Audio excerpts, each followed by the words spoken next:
রোজ সকালে একঘেয়ে জলখাবার খেতে ভালো লাগে না, তাই আমি আজ সকালে ওটস দিয়ে এই রেসিপিটা বানিয়ে নিয়েছিলাম। এর জন্য আমি একটু ওটস নিয়েছিলাম, ওটসটাকে ধুয়ে নিয়েছি, আর নিয়েছি একটা গোটা আমটাকে টুকরো করে 3 পিসে কেটে নিয়েছি। এবার একটা চামচের সাহায্যে আমের কোলা থেকে আমটাকে সুন্দর করে ছাড়িয়ে নিয়ে ওটসের মধ্যে দেব। আর নিয়েছিলাম একটা দুটো কাজু বরফি সন্দেশ। ব্যাস,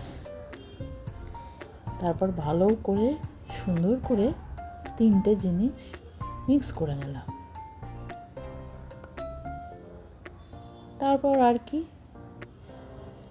সবটা রেডি, এবং সঙ্গে সঙ্গে মুখে চালা। দারুণ লাগে খেতে, একবার বানিয়ে দেখতে পারেন।